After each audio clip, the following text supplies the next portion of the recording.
Before we jump back into the story of Levi and Catharine Coffin, the so-called President and First Lady of the Underground Railroad, I thought it'd be helpful to review some of the code words common to the movement. Most of these will be intuitive once you get the hang of the railroad theme. Tracks were simply the routes abolitionists used to move the slaves north. Stations or depots were hiding places, or homes where runaways might stay. Conductors were guides and hosts, like the Coffins. Agents were sympathizers of any kind who helped slaves on their way north. The words passengers, cargo, fleece, or freight were all used to describe escaped slaves. Stockholders were abolitionists' sympathizers who helped fund the railroad, paying for food, clothing, and medical supplies. Canada and the free states of the North were referred to as the terminal, heaven, or the promised land. Over the course of their 20 years in Fountain City, the Coffins helped conduct more than 2,000 passengers to the Promised Land. Joanna Hahn, Central Regional Director of the Indiana State Museum System, is with us again today to tell us more about how they did it. So, for the Coffins, their goal is to keep anyone as safe and as comfortable as they can for however long they're going to be there. Most may have only stayed for a couple days. As long as there was no intense threat against the lives of these individuals, they could stay longer. And what that shows us is the Coffins are willing to go as far as needed when it came to that care. And that really falls on the shoulders of his wife, Catharine, for the most part. That would have been her job anyway. As the wife and the mother of the household, she's doing that for her children. Levi's mother moves in with the family in the 1835-ish period because that's when Levi's father will pass away. So she's helping to take care of her. So Levi's very clear that Catharine, from the get-go, is very important to this working. There's an old adage that behind every great man is a greater woman. But when it came to the actual domestic work of the railroad, Catharine was front and center. She was the one responsible for feeding and clothing the dozens of unexpected dinner guests Levi brought home. Levi was a facilitator, a conductor who made sure runaways reached and departed his house safely. But it was Catharine who did much of the heavy lifting, dealing on a daily basis with hurting strangers who came to them traumatized, hungry, and tired. He has businesses, he has a life outside the home. He has to make sure that he's giving attention to that because the income he's making off of that is really allowing them to feed, to clothe, to shoe, to provide whatever resources they can for these individuals that are being helped by the house. One thing Joanna mentions Catharine doing to make her guests feel more comfortable is that whenever they arrived, no matter the time, she would make them something to eat.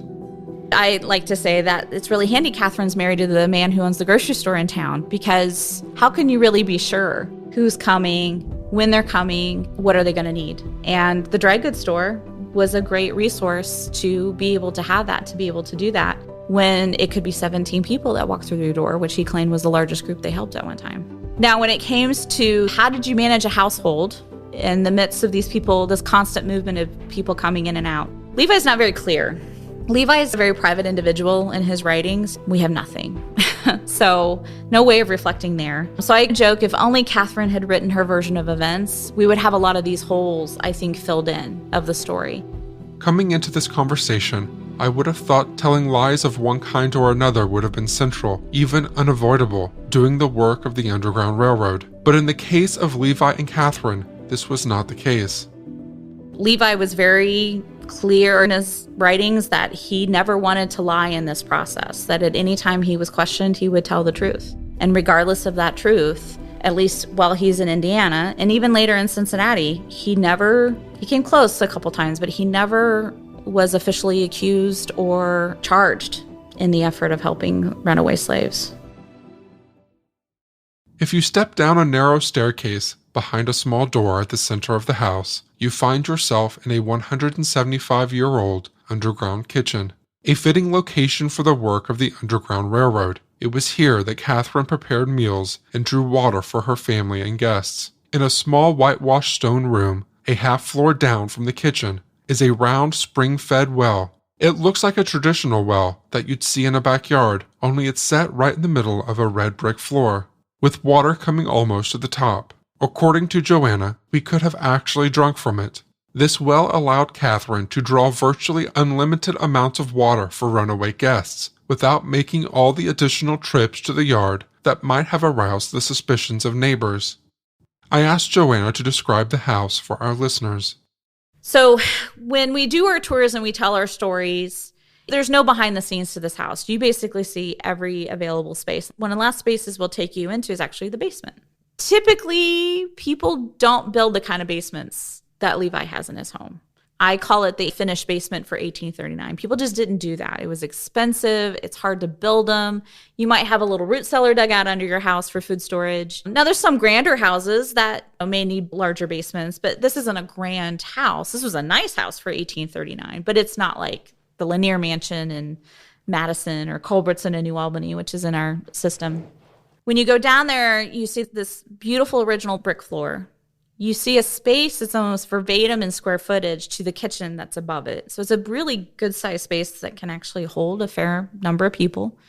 There's a fireplace that we can tell with the ironwork embedded in it was used for cooking purposes.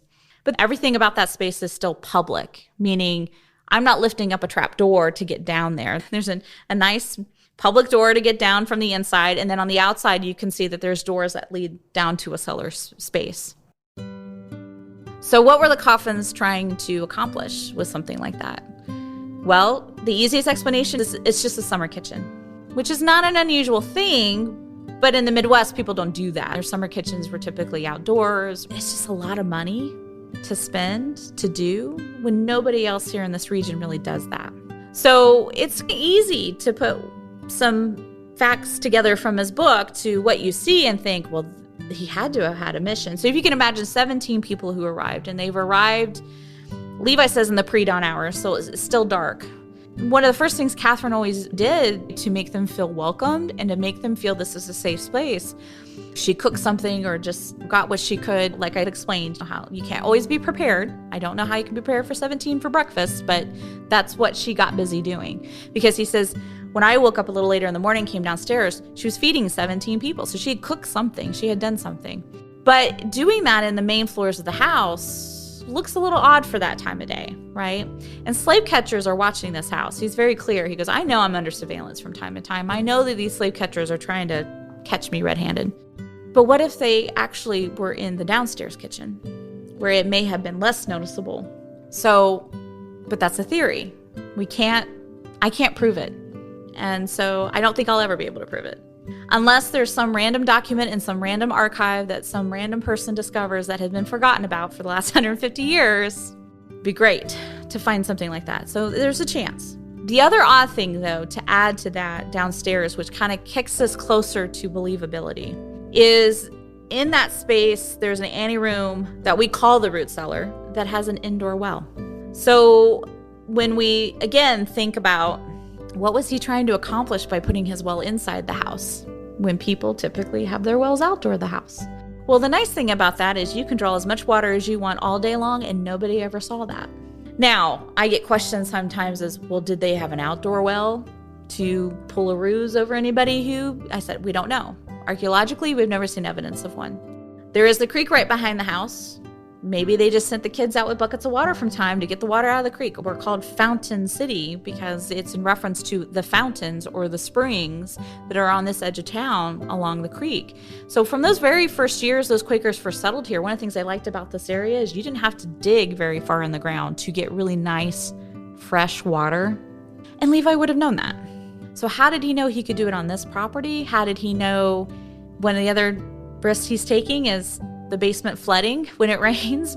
It never does, but there are my understanding is there's houses in town that basements do flood because our ground is so saturated with the spring water that it doesn't have anywhere to go in the ground. So the basements flood as a result. Ours doesn't. The well is far enough below ground to where it never freezes. We don't have issues of worrying about it flooding. It's done it only once, to my understanding, since we've been a historic site. And we don't know what it was about that one time that it happened, but since then, it's never been a problem. Going to this point of pre-planning and thought, it gives us this feeling of, gosh, he must have been trying to accomplish something here.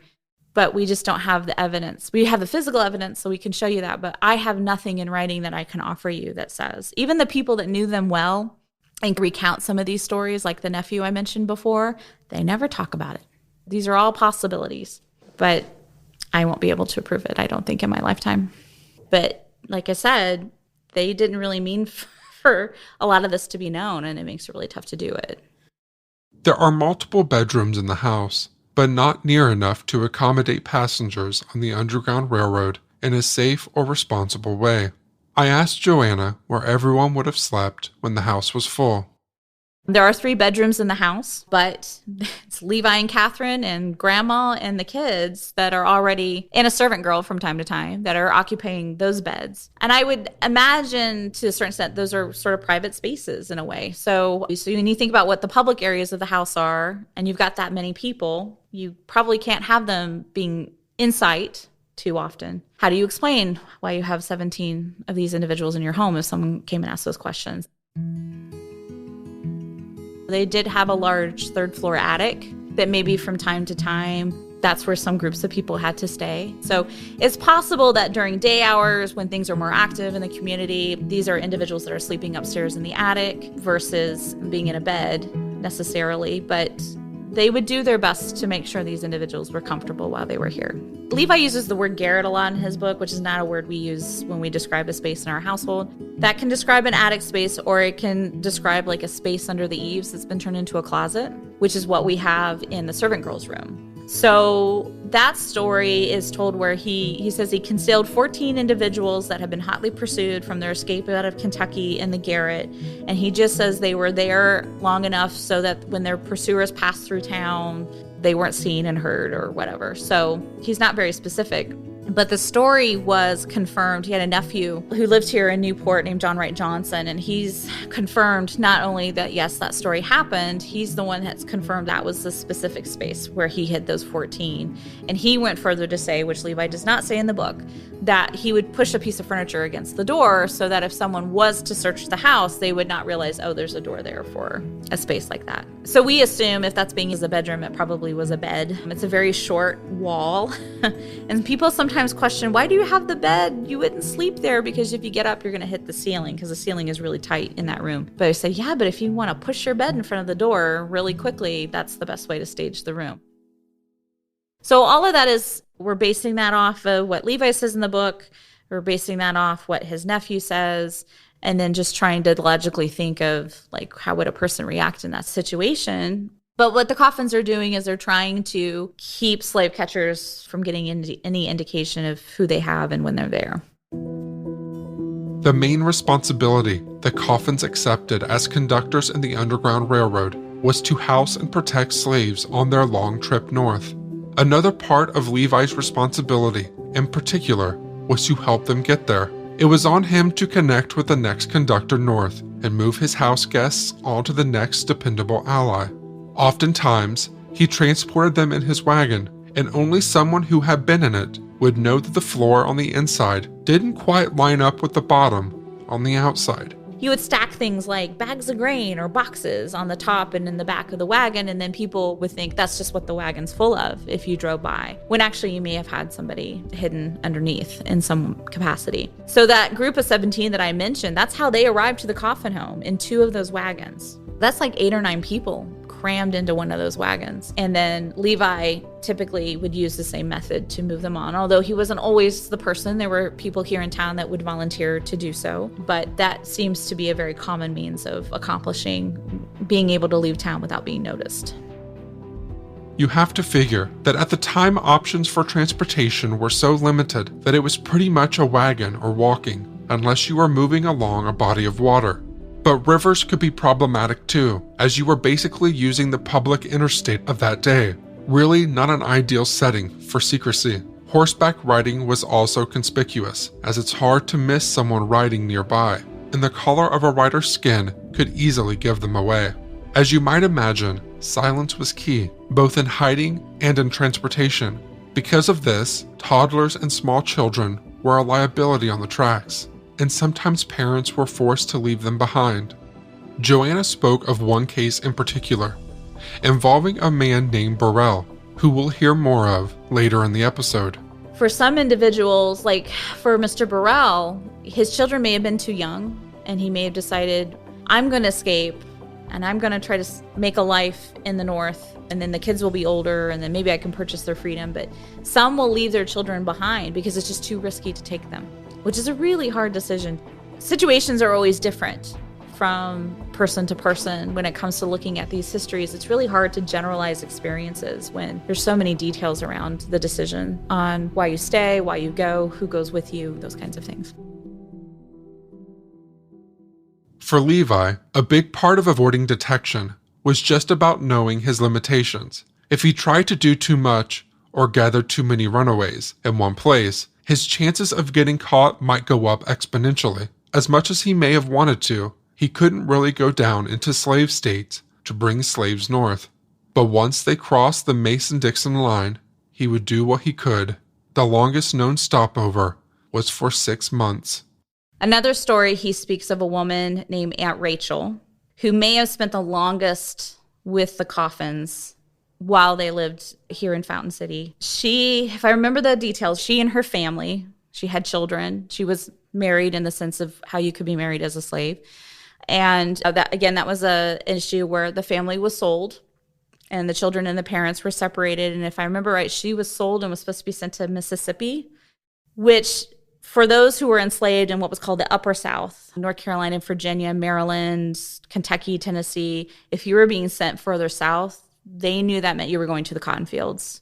And your chances of survival deeply decrease versus the type of labor that most enslaved individuals had in the Upper South. But she's not thinking necessarily, oh, I've got to go all the way to Mississippi and I'm going to be sent working in cotton fields. She's been separated from her children. So she's able to somehow escape. I don't remember if she made it all the way to Mississippi or she escaped at some point on the way to Mississippi to get back to Kentucky to try to trace where her children went. That's her goal. And my memory is that she was not able to reunite with her children. And the situation became so tense that she decided to go north instead and eventually found herself here in Fountain City with the Coffins. And Levi mentions that she lived with the family for up to 6 months. And during that time, they called her the servant of the family. So I think the situation maybe allowing her possibly a chance to hide out for a while until things die off and the heat is off of her, basically. And maybe she can go back to Kentucky and possibly try again, which I think is what happened eventually. But I don't believe she ever reunited with her. And that's really difficult. If you don't have enough details, you do not know potentially what had happened. Or if the children were separated and sold to different people, those are all the roadblocks that she would be dealing with and trying to figure that all out. So I can imagine that experience of being in this home for 6 months, of living with this family. Levi was not a proponent. He would not have said, Rachel, I'm going to take you to Kentucky and I'm going to help you try to figure this out. He was not a person who felt going himself into the slave states would be a good idea. He knew how the laws worked in southern states, he would call himself a Southerner, being a Southerner himself, growing up in North Carolina. And he knew some people that did, but that was never a guarantee you would be successful. So he's more of that individual is if these people can make it to me, then that's when I will step in and I will help them further north. So like I said, with Eliza's case, he may be just saying, let's wait it out for a while. You're welcome to stay here as long as you need to. I'm not saying they traded her as a servant. That may have just been the story they gave individuals if they said, well, who is this? Oh, that's just Aunt Rachel. She's our servant. She's our hired girl. But there were also times when Levi did hire slaves to work for him as a way of keeping them busy and also of putting money in their pockets for the rest of their travels. Levi, as I mentioned, had several businesses, and he was known to hire some freedom seekers for periods of time to provide work. He would help if they were interested in education. He would try to find a resource for them so that they could do that. One man, known only as Burrell, traveled to Wayne County alone, all the way from Tennessee, because he had not used any conductors. Burrell arrived in Fountain City without knowing Levi Coffin, and without knowing this man's story, Levi hired him at his store. But during his time here working for Levi, he comes to understand this man's reputation. Levi was very public of who he was and what he supported. And so he decides to trust Levi with his secret. And upon telling Levi, he says, what I'm trying to do is I'm trying to work to raise money because my goal is to purchase their freedom and reunite with them and get them north, which can have all kinds of issues there, depending on, again, do they get sold and you've lost contact with them? Does enslavers would drive up prices to try to keep the sale from happening or to try to cheat these individuals out of being able to accomplish this? So those are the type of possibilities that he was dealing with. As Levi says, he feels compelled to try to help the family, but like I said, he's not going to travel to Tennessee and track them down. He's not going to do that work, but he knows somebody who does. So Eliza was helped when she crossed the Ohio River in Ripley, Ohio, by a family named Rankin. Levi writes to John Rankin, the head of the family. He's a Presbyterian minister. He's like the Levi Coffin there. People know what he's doing and what he supports. And he had a lot of sons. The Rankins did. They had a lot of kids. And he tells Levi Burrell's situation. And Rankin writes back and says, you know what, my sons are going to that area of Tennessee where he purports the family is, and we'll see what we can do. The Rankins were okay with going somewhere and helping someone escape from time to time. They were known for doing that, from what I've read. Levi says Burrell had a reunion with his family here in the house. God knows how long they've been separated, not knowing the conditions each one was in. They stayed here and lived in Fountain City. And he's in the 1850 census, he and his family. He became a barber. His wife supposedly opened a bakery here in town. And so I've been researching to try to say, well, gosh, there's got to be some other stories of this family. So they may have only lived here for a couple years, if that. Levi says he purchased a home for them to start this life. So it's like, okay, where's the house? That would be great to know. Is that house still standing? Is there a family now living in that house where the Burrells live? Those are the kind of questions I want to be able to answer, but I just haven't found all the pieces yet. But I did find a reference to a story in one of the early histories of the town that slave catchers had done a search of his barbershop, which means, are they picking on Burrell because he's a black man? Or was Burrell involved in that? Was he perhaps helping? So we may never have a clear answer, but it points in that direction. Levi says, though, when the Fugitive Slave Act was updated in 1850, the Burrells will decide, we're not going to stay. We're just going to go to Canada. The situations with the law, even amongst the people here that he seems to have trusted to stay, something either happened or he just doesn't feel it's safe anymore and it's better to take my family to Canada. So I have an opportunity to maybe learn more about this family that was here at least for a period of time. The census, he's in the 1850 census, which was done and completed the month before the 1850 law changed. So they must have left towards the end of the year, if not long after, in the fall. In 1876, Levi Coffin finally opened up about his and Catharine's work with the Underground Railroad. Titled Reminiscence of Levi Coffin, the reputed president of the Underground Railroad. In that book, he recalls those who tried to discourage him. Telling me that such a course of action would injure my business and perhaps ruin me, that I ought to consider the welfare of my family, and warning me that my life was in danger, and there were many threats made against me by the slave hunters and those who sympathized with them. After listening quietly to these counselors, I told them that I feel no condemnation for anything that I had ever done for the fugitive slaves. If by doing my duty and endeavoring to fulfill the injunctions of the Bible, I injured my business, then let my business go.